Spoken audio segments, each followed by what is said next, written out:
नमस्कार, your money में आप सभी का स्वागत है। मैं हूं सुमित और योर मनी जहां पर हम बातचीत करते हैं आपके पर्सनल फाइनेंस से जुड़े सवालों को लेकर, साथ ही साथ हम बातचीत करते हैं कई इंटरेस्टिंग टॉपिक्स को लेकर और आपका एक पोर्टफोलियो बनाने की कोशिश भी करते हैं अपने जानकारों के जरिए।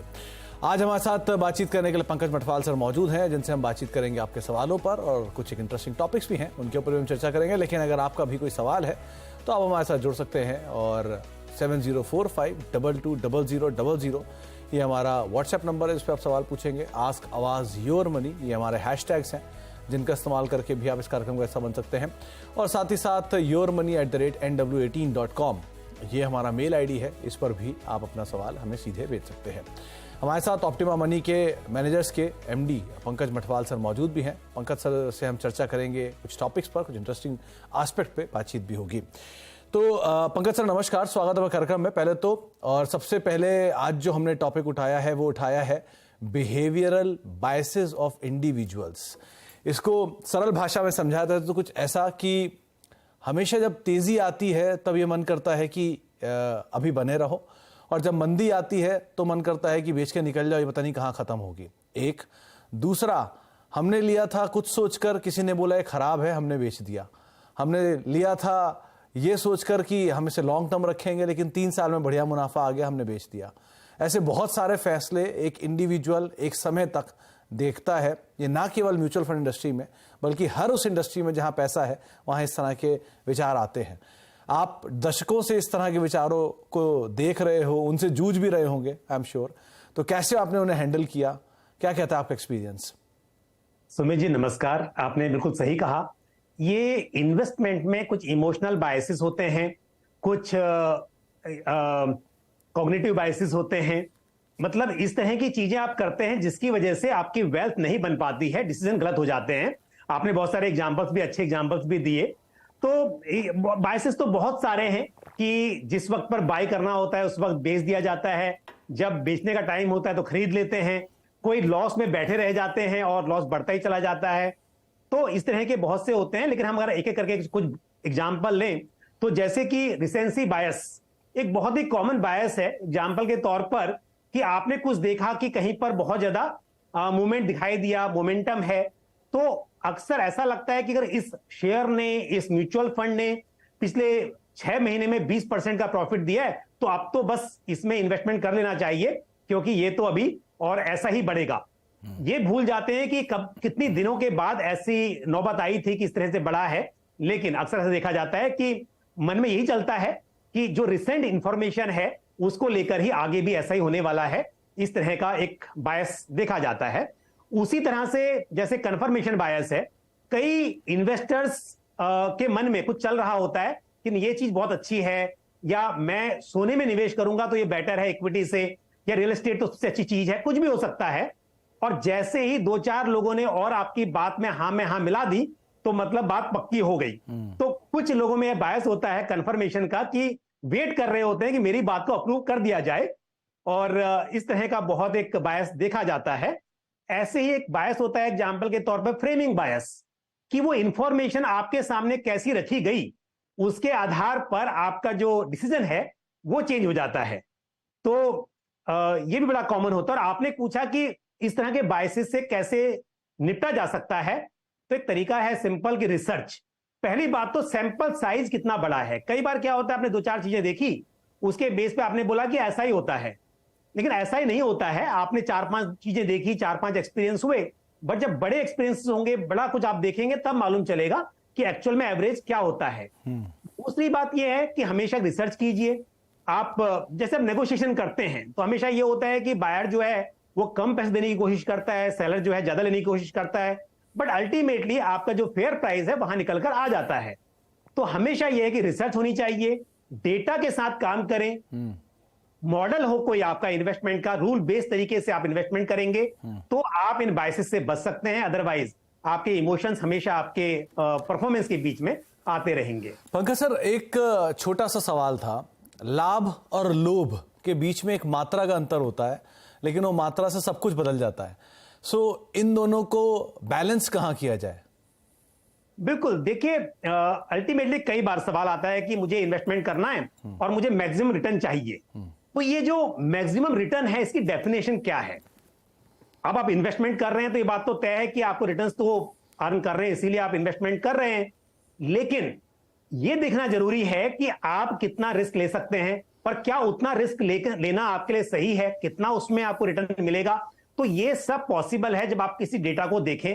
आपको मालूम है कि इस तरह की चीज में जहां पर मुझे 20% रिटर्न मिल सकता है, वहां चांसेस हैं कि 30% डाउन भी हो सकता है। लोग, आपने देखा सुमित जी, आप तो खैर मार्केट में गुरु हैं, तो एफ&ओज में इन्वेस्टर्स ट्रेड करते हैं और हम देखते हैं कि अक्सर नुकसान होता है। तो बात यह है कि आप कितना रिस्क ले रहे हैं और उसके सामने कितना नुकसान होने के चांसेस हैं। तो अगर आपको पता है कि मैं इतना ही रिस्क ले सकता हूं कि मेरा पैसा अगर 10% कम हो गया, उतना तक तो मैं बर्दाश्त कर भी लूंगा, उसके ऊपर नहीं कर सकता, तो आपको रिटर्न्स की उम्मीद भी वैसी रहनी चाहिए। तो इसके लिए हमेशा ही जरूरी है कि आप अपने लिए एक बाउंड्री तय करें और सिर्फ रिटर्न्स नहीं, उसके साथ में रिस्क और फिर जो हम बात कर रहे हैं इमोशंस की, उस पर कंट्रोल रखना बहुत ही जरूरी है। पंकज सर, बाजार में सिर्फ एक ही गुरु है, वो है बाजार खुद। बाकी सब उसके स्टूडेंट हैं और उनमें से ही हम भी एक हैं। बस थोड़ा ज्यादा थोड़ा कम थोड़ी बहुत जानकारी रखते हैं, लेकिन बाकी सब कुछ बाजार के अंदर ही है। चलिए अब आगे बढ़ते हैं और सवाल जवाब का सिलसिला शुरू करते हैं और कुछ और इंटरेस्टिंग टॉपिक्स के ऊपर बातचीत करते हैं। अखिल शर्मा सर हमारे पहले दर्शक हैं, जो कि अलवर राजस्थान से हमारे साथ मौजूद हैं। शर्मा जी नमस्कार, सवाल पूछिए। जी सर नमस्कार। सर नमस्कार शर्मा जी। सर मेरा सवाल यह, मैं सर 20,000 रुपए पर मंथ इक्विटी में इन्वेस्ट कर रहा हूँ जी, और मेरे फंड हैं सर एक ICICI Pru multi cap direct 5,000 रुपए जी, कोटक इमर्जिंग इक्विटी में 5,000 रुपए, SBI स्मॉल कैप में 2,500 रुपए, निपॉन इंडिया स्मॉल कैप में भी 2,500 है, और सर एक में लास्ट है SBI कॉन्ट्रा फंड में 5,000 रुपए। ओके। तो और मेरा HDFC फोकस में 1 लाख लमसम है सर, और HDFC बैलेंस फंड में भी 1 लाख रुपए इन्वेस्ट है। ओके। अभी मेरी फंड पोर्टफोलियो की वैल्यू 13,10,000 रुपए है। फेयर ना सर मेरे 2-3 क्वेश्चन है सर इसमें जी। एक तो ये मेरे फंड सारे कैसे हैं, और दूसरा मुझे 8 लाख रुपए और इन्वेस्ट करने हैं, तो मैं किन फंड में करूं और कैसे करूं? और आपका गोल क्या है सर? मुझे रिटायरमेंट के लिए 5 करोड़ रुपए चाहिए सर। कब तक आप रिटायर होने की उम्मीद लगा रहे हैं सर? अभी 25 साल है सर मेरी। ओके। और इसके अलावा आपने शायद मेंशन किया कि आपको 50 लाख रुपए बच्चे की शादी के लिए और चाहिए होगा, राइट? जी जी सर। उतनी ड्यूरेशन में? जी। ओके। तो पंकज सर थोड़ा सा कॉम्प्लेक्स सवाल है। पहला, ये करीब 5.5 करोड़ रुपए का एक कॉर्पस लेके चल रहे हैं अगले 25 साल में।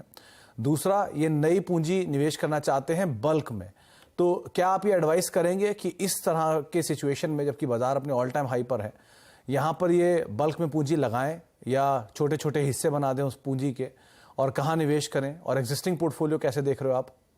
बिल्कुल अखिल जी, ऐसा है कि आपने जो अभी इन्वेस्टमेंट किया हुआ है और जो आप SIP कर रहे हैं, उसके जरिए अगर मैं बात करूं 24-25 साल की, तो करीब 8 करोड़ रुपए इकट्ठा होने की संभावना है, अगर मैं 12% का CAGR यहां पर एज्यूम करूं। और आपने जो लक्ष्य लिया है उस हिसाब से उससे ज्यादा ही पैसे इकट्ठे हो रहे हैं, लेकिन ये नंबर हो रहा है। बट एक बात बता दूं आपको कि अगर मैं 7% का इन्फ्लेशन लेकर चलूं, तो 25 साल के बाद में आपके 5 करोड़ आज के 1 करोड़ के आसपास ही रहेंगे। तो इसके लिए समय के साथ आप इन्वेस्टमेंट को और बढ़ाएं। इस बात से खुश ना हो कि आपने 6 करोड़ बोला और मैंने 8 करोड़ बोल दिया, तो उससे तो ज्यादा हो रहे हैं, तब भी मैं कहूंगा कि आपको बढ़ाना होगा इन्वेस्टमेंट को। और सुमित जी, आपने भी कहा कि इनके पोर्टफोलियो कैसा है। देखिए, पोर्टफोलियो अच्छा है, इसमें कोई दो राय नहीं है। डाइवर्सिफाइड पोर्टफोलियो है, अच्छी स्कीम्स हैं, लेकिन यहां पर एक आपका इंटरनेशनल फंड जो है वो मिसिंग है। आप बात कर रहे हैं 25 साल की, 24 साल की, तो यहां पर एक इंटरनेशनल फंड को भी आपने पोर्टफोलियो में शामिल करें, वो मेरी एक राय होगी। और ICICI prudential US blue chip fund ये एक अच्छा फंड है, इसे आप कंसिडर कर सकते हैं। दूसरी बात, अभी सुमित जी ने ऐसा कहा अभी अखिल कि ऐसे वक्त पर जब मार्केट में काफी तेजी हो गई है, तो ऐसे में क्या हम एक साथ लमसम में इन्वेस्ट करना चाहिए जो 8 लाख रुपए हैं? तो दो चीजें हैं यहां पर। पहली बात तो है, अगर हम 25 साल की बात कर रहे हैं तो बहुत फर्क नहीं पड़ेगा। अगर आप पीक पर भी इन्वेस्टमेंट करेंगे तो भी 25 साल में आप पैसा बनाएंगे। अगर आप अच्छी स्कीम्स में इन्वेस्टमेंट कर रहे हैं, 25 साल बहुत बड़ा टाइम होता है। लेकिन फिर भी मैं कहूंगा कि आप अगर एक साथ ना करके उसको स्टैगर्ड मैनर में STP कर लें, सिस्टमेटिक ट्रांसफर प्लान, यानी कि पहले पैसे को आप किसी लिक्विड फंड में या अल्ट्रा शॉर्ट ड्यूरेशन फंड में पार्क कर दें और वहां से आप सिस्टमेटिकली उसे स्विच करें वीकली बेसिस पर, डेली बेसिस पर, तो तो थोड़ा सा स्टैगर्ड मैनर में करेंगे तो अगर मार्केट में उतार चढ़ाव होगा तो आपका एक एवरेज रेट पर परचेस हो जाएगा, ऐसा आप कर सकते हैं। और जो 8 लाख रुपए उसे कहां करें, तो जो एग्जिस्टिंग स्कीम्स हैं आपकी, मैं कहूंगा कि जैसे एक मैंने नई स्कीम बताई है आपको, ICICI prudential US blue chip fund, उसमें थोड़ा पैसा आप इन्वेस्ट कर दीजिए। और उसके अलावा जो एग्जिस्टिंग स्कीम्स हैं आपके पास, काफी अच्छी स्कीम्स हैं, जैसे कोटक इमर्जिंग इक्विटीज है, एक मिड कैप फंड है, उसमें आप ऐड कर लीजिए। ICICI prudential multi cap fund, उसमें आप पैसे को थोड़ा ऐड कर लीजिए। आपके पास स्मॉल कैप फंड भी अच्छे हैं, उनमें भी आप ऐड कर सकते हैं। तो एग्जिस्टिंग फंड्स में आप पैसों को ऐड कीजिए। नई स्कीम की आपको एक मैंने बताया जिसमें आपको करना चाहिए, बाकी बहुत सारी स्कीम्स में आपको जरूरत नहीं है और ऐड करने की, तो एक स्कीम ऐड कीजिए और एग्जिस्टिंग स्कीम में आप टॉप अप कीजिए। तो थोड़ा सा आप टॉपअप कीजिए, नई स्कीम आपको बताई गई है उसमें आप इन्वेस्ट कर सकते हैं। बस थोड़ा तरीके में एक स्थिरता लाने की ज़रूरत है, थोड़ा वेट कर लीजिए, बाजार के किसी गिरावट का या समय का थोड़ा थोड़ा करेक्शन आता रहे, उसका इस्तेमाल करिए और वहाँ पर आप एंटर कर सकते हैं। हालांकि बॉटम तो कोई नहीं पकड़ सकता बाजार का, लेकिन फिर भी आपको एक सही मौका जहाँ लगे वहाँ पर आप ज़रूर निवेश करें। गोपीराज जी हमारे साथ मौजूद है चेन्नई से बातचीत करने के लिए। गोपीराज जी नमस्कार, क्या सवाल है आपका? नमस्कार। नमस्कार सर। बस ठीक है, आप कैसे? बहुत बढ़िया सर, आप बताइए क्या हाल चाल है आपके? जस्ट अभी मार्केट बढ़ रहा है तो दिल की तेजी भी बढ़ रही है। नहीं सर, बाजार की तेजी आपकी जब बाजार गिरे तब आपको खुश होना चाहिए, जब बाजार बढ़े तो थोड़ा घबराना चाहिए कि इतना तेज हो रहा है। नहीं, इसीलिए आपको कांटेक्ट किया अभी इस समय में। जी पूछिए, सवाल पूछिए गोपीराज सर। ओके, अभी देखिए मेरा जो SIP चल रहा है फॉर द लास्ट 5 years, मैंने आपको फंड्स दिए हैं। जी ये मैं अभी रेगुलरली कर रहा हूँ। उसको मैंने बीच में 2022 में जब मार्केट बढ़ा था तो उसका थोड़ा लकीली मार्केट टॉप में मैंने उसको थोड़ा रिडीम किया था, एंड देन मैंने फेल टू अराउंड 16,800 या 900, वहाँ पे उसको वापस इसी में सेम स्कीम्स में रीइन्वेस्ट किया जो as a lump sum. Okay, तो मेरा 2 क्वेश्चन है सर। एक तो जो स्टेप अप सिप है उसके बारे में जो टेक्निकली जाना है, बिकॉज सिप का जो है जितना लॉन्ग टर्म हमारे पोर्टफोलियो में वो यूनिट्स रहते हैं, कंपाउंडिंग बढ़ता है। तो हम स्टेप अप करते हैं तो basically we are increasing the amount but then we are decreasing the time in the market. तो how does it help in our compounding effect? Okay, that is one query sir. Fair enough. Gopiraj ji, मेरा भी एक सवाल है, क्योंकि आप जिस तरह से आपने 22,000 या 2022 में बेची अपनी यूनिट्स और वापस 16,000 के आसपास निफ्टी आया तो आपने फिर एंटर किया बल्क में, तो मैं ये अज्यूम करता हूं कि आप बाजार समझते हैं भली बात ही, क्योंकि आप अच्छे से एक्टिवली मार्केट के उतार चढ़ाव के हिसाब से बाजार में निवेश कर रहे हैं, तो आप बाजार ठीक से समझते हैं, राइट? यस। और आप शेयरों में भी इसके अलावा पैसा डालते हैं, agree? Small amounts, not in a big way. Okay. Most of my portfolio is in mutual funds only. चलिए, तो पंकज सर, बहुत ही लॉजिकल सवाल है कि अगर मैं SIP करता जा रहा हूं और स्टेप अप करता जा रहा हूं तो वो एक तरीके से तो मेरा निवेश को बढ़ाएगी, लेकिन दूसरी तरफ जो निवेश का एवरेज है वो खराब करती चली जाएगी या विद टाइम वो बढ़ाती चली जाएगी। सो इसको कैसे दूर करें या इसको कैसे अपनी हेल्प के तौर पे हम समझें? देखिए सुमित जी, ऐसा है कि चॉइस क्या है आपके पास। या तो आप ये कहें कि मेरे पास 20 साल का वक्त है और मैं आज ही 5 करोड़ रुपए इन्वेस्ट कर देता हूं और वो बढ़ते रहेंगे, लेकिन आप जब स्टेप अप भूल जाइए, आप नॉर्मल SIP भी कर रहे हैं और आप 20 साल के लिए कर रहे हैं, तो जब हम पहली SIP कर रहे हैं उसे 240 मंथ्स मिल रहे हैं, अगले SIP को मेरे 239 मंथ्स मिल रहे हैं, और लास्ट में मैं करूंगा तो उसको 1 ही महीना मिलेगा, बट कर तो रहा हूं ना, ये सोच के कर रहा हूं कि मुझे एवरेज मिल रहा है। वही बात स्टेप अप पर लागू होती है। ये बात बिल्कुल तय है कि आप जब बाद में बाय करेंगे, ज्यादा यूनिट्स बाद में बाय कर रहे हैं और शुरुआत में आपने कम किया हुआ है, लेकिन क्योंकि मेरे पास आज पैसा कम है, समय के साथ इनकम बढ़ेगी, तो उस वक्त इनकम बढ़ेगी तो मैं क्या इन्वेस्ट नहीं करूं? अगर नहीं करूंगा तो वेल्थ बढ़ेगी नहीं। तो इसके लिए समय के साथ अगर बढ़ाता जाऊंगा, इनकम बढ़ेगी और मैं इन्वेस्टमेंट को बढ़ाता जाऊंगा। बिल्कुल तय है कि उतना फायदा नहीं मिलेगा जितना मुझे अभी मिलता। अगर मैं पूरी पूंजी अभी इन्वेस्ट कर देता या मैं पूरी टाइम में 20 सालों में हर महीने सेम अमाउंट करता और वो बड़ी अमाउंट करता तो शायद ज्यादा फायदा मिलता, बट शुरुआत में इनकम कम है तो मैंने कम किया, बाद में थोड़ा ज्यादा हुई इनकम तो ज्यादा करता गया। तो कहने का मतलब है कि मैं एवरेज देख रहा हूं यहां पर, क्योंकि मेरे लिए ऐसा संभव ही नहीं है कि मैं शुरुआत से ही बड़ी अमाउंट कर सकूं। तो इसके लिए मैंने शुरुआत वहां से की जहां मैं कर पाया और समय के साथ इनकम बढ़ती गई, मैं बढ़ाता गया, फिर भी मुझे कुछ तो फायदा मिला, अगर मैं बढ़ाऊं ही नहीं अपनी इन्वेस्टमेंट को, उतना फायदा फिर नहीं मिल पाएगा। तो एटलीस्ट जितना मिल रहा है उतना मैं ले रहा हूं। पर आपकी बात बिल्कुल सही है कि जितना मेरी इन्वेस्टमेंट बाद में बढ़ रहा है, मुझे समय कम मिल रहा है उसके लिए, लेकिन फिर भी जो एवरेज आएगा और जो रिटर्न्स आएंगे वो मेरे काफी अच्छे होंगे, इसके मुकाबले की मैं छोटी ही अमाउंट हमेशा इन्वेस्ट करता रहूं। तो ये एक वजह है इसकी। तो गोपीराज जी, वजह तो आपको ये दी गई है कि आप क्योंकि स्टेप अप करेंगे तो कोई और चॉइस भी नहीं है, या तो आप बल्क डाल दीजिए। और हर आदमी, एक जो मेरी समझ कहती है कि हर आदमी आपके जितना एक्टिव नहीं है बाजार को लेके, क्योंकि आपने ये आइडेंटिफाई कर लिया कि बाजार यहाँ पे टॉप लग रहा है, इसे बेच देना चाहिए, और यहाँ पे थोड़ा बॉटम लग रहा है, यहाँ पे थोड़ा ले लेना चाहिए। लेकिन आमतौर पे जो निवेशकों को हम डील करते हैं, या जिनसे जो ज़्यादा एक बड़ा तबका है, वो किसी भी हाल में अपनी SIP को मेंटेन रख ले, उनके लिए वही सही है। वो ज़्यादातर बाजार की तेज़ी में बना रहता है और बाजार की मंदी में बेच देता है। तो उस तरह के तबके भी बहुत सारे हैं। तो हर आदमी के लिए सेम टेक्सचर नहीं हो सकता, लेकिन ये एक कॉमन मिडवे है जिसका इस्तेमाल करके फिर भी निवेश को एटलीस्ट बचाया जा सकता है या फिर बढ़ाया जा सकता है। पंकज सर, इसमें इन्होंने एक और सवाल पूछा था कि ये नई SIP जो कर रहे हैं या मौजूदा SIP जो कर रहे हैं, उसमें फंड्स ठीक है इनके, उस पर आप कुछ टिप्पणी करना चाहोगे? बिल्कुल। देखिए गोपीराज जी, अगर आप समझते हैं कि आपको मार्केट की बहुत अच्छी जानकारी है, उस हिसाब से आपने ये थीमेटिक फंड अपने पोर्टफोलियो में रखे हुए हैं, सेक्टरल फंड रखे हुए हैं, तो आप अपना डिसीजन ले सकते हैं।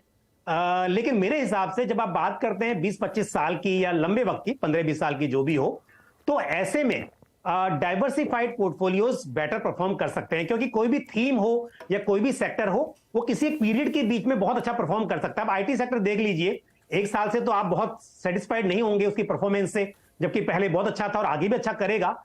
लेकिन ये किसी भी सेक्टर के साथ ऐसा होता है। तो आपके पोर्टफोलियो में देख रहा हूं कि आपने जो फंड्स लिए हुए हैं, जैसे कि आपके पास सुंदरम कंजम्पशन फंड है, या आपके पास आदित्य बिरला सन लाइफ मल्टी कैप फंड तो खैर अच्छा फंड है। HSBC mid cap fund sorry आपने एक लिया हुआ है, उसके लिए मेरी राय होगी कि आपको उससे निकल जाना चाहिए और उसकी जगह पर Motilal Oswal mid cap fund आपको लेना चाहिए। ये तो एक फंड की परफॉर्मेंस के हिसाब से बता रहा हूं। और जो सुंदरम कंजम्पशन फंड है, ये क्योंकि थीमेटिक फंड है, और जो सेक्टर्स या जो स्टॉक्स इस फंड के पोर्टफोलियो में हैं, वो आपके डाइवर्सिफाइड फंड के पोर्टफोलियो में रहेंगे। तो लंबे समय की बात करें तो मल्टी कैप फंड बेहतर रहेगा। तो आप अगर आदित्य बिरला सन लाइफ मल्टी कैप फंड ले लें इसकी बजाय, तो लंबे वक्त में उससे मैं बेहतर परफॉर्मेंस की उम्मीद करता हूं। लेकिन अगेन, क्योंकि जिस हिसाब से आपने बात की अभी, अगर आपको मार्केट की जानकारी है और आप उस थीम के साथ कुछ समय रहना चाहते हैं, और जब ये थीम प्ले आउट हो जाएगी फिर आप एग्जिट करना चाहते हैं, तो वो आप अपनी कॉल ऐसा ले सकते हैं। तो गोपीराज जी, आपको सलाह दी गई है, आपने तरीका सही आजमाया है, आपका जो स्टाइल ऑफ इन्वेस्टिंग है वो बहुत ही बढ़िया है, काबिल तारीफ है। तो आप उसको कंटिन्यू कर सकते हैं, और आपको पंकज जी ने राय दी है, आप उसको भी फॉलो कर सकते हैं। एक ब्रेक का वक्त है, ब्रेक के बाद लौटेंगे, आगे भी हम बातचीत जारी रखेंगे सवालों की, और पंकज शर्मा से बने रहेंगे, उनसे हम आगे भी चर्चा करते रहेंगे। छोटे से ब्रेक के उस पर मनी, और हम बातचीत कर रहे हैं पंकज सर से, हमारे साथ बने हुए हैं, उनसे हम चर्चा कर रहे हैं खास तौर से अलग अलग सवालों के ऊपर भी और कुछ इंटरेस्टिंग टॉपिक्स के ऊपर भी। एक सवाल आया है इंदौर से, राहुल यादव जी ने सवाल पूछा है। इनकी उम्र 32 साल है और इनकी मंथली SIP जो है वो करीब 16,000 रुपए के आसपास की है। पोर्टफोलियो की वैल्यू रफली 2 लाख है, और ये 25 साल में 5 करोड़ का जो लक्ष्य है वो साध कर बैठे हैं। तो पंकज सर, एज इनके फेवर में है और समय है लंबा जहां पर ये 2 करोड़ रुपए का लक्ष्य साध रहे हैं। क्या करना चाहिए इन्हें अपने पोर्टफोलियो में? क्या फेरबदल की जरूरत है? क्या स्टेपअप की जरूरत है? क्या करें? तो सुमित जी देखिए, जो अभी का इन्वेस्टमेंट इनके पास में है ऑलरेडी, जो 1 करोड़ 80 लाख की कुछ वैल्यू है पोर्टफोलियो की, और प्लस जो SIP कर रहे हैं उसके हिसाब से हम देखेंगे तो इन्होंने जो टारगेट लिया है 25 ईयर्स का, तो करीब यहां पर 3 करोड़ रुपए निकल कर आ रहे हैं, अगर मैं 12% पर कैलकुलेट करूं, क्योंकि रिटर्न्स गारंटीड तो नहीं है, पर लॉन्ग टर्म में इक्विटी में आप 12% का CAGR एज्यूम कर सकते हैं, उतना उम्मीद कर सकते हैं। तो वो हिसाब से कैलकुलेशन किया है, तो 3 करोड़ निकल कर आ रहे हैं। अगर 5 करोड़ चाहिए तो इन्हें कम से कम 7% से स्टेप अप करना चाहिए, यानी कि साल दर साल अपनी इन्वेस्टमेंट अमाउंट को जो SIP है उसे 7% से बढ़ाना चाहिए, और 12% रिटर्न मिलेगा तो यहां पर 5 करोड़ रुपए बन सकते हैं।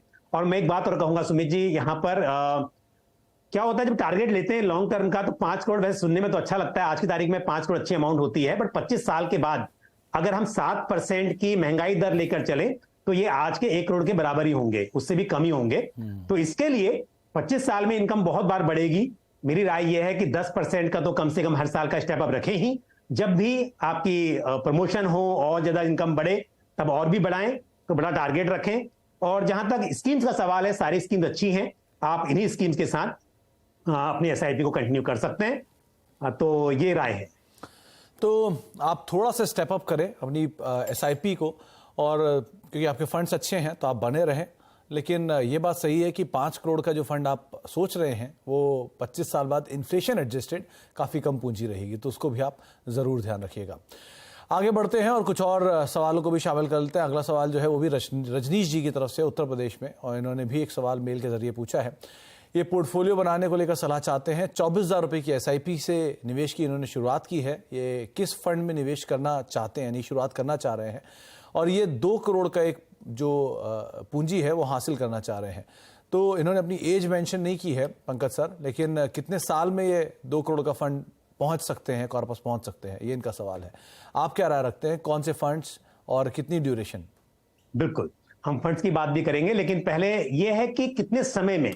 अब देखिए, क्योंकि रिटर्न्स तो मैंने पहले भी कहा कि म्यूचुअल फंड में गारंटेड नहीं होते हैं, लेकिन अगर इनके पास लंबा वक्त है और इक्विटी फंड्स में निवेश करते हैं और 12% का मैं compounding annual growth rate assume करके चलूं, तो इन्हें 24,000 महीना निवेश करने पर करीब 19 ईयर्स लगेंगे। 19 ईयर्स से थोड़ा समय ज्यादा लगेगा इतनी राशि इकट्ठा करने के लिए 2 करोड़ की।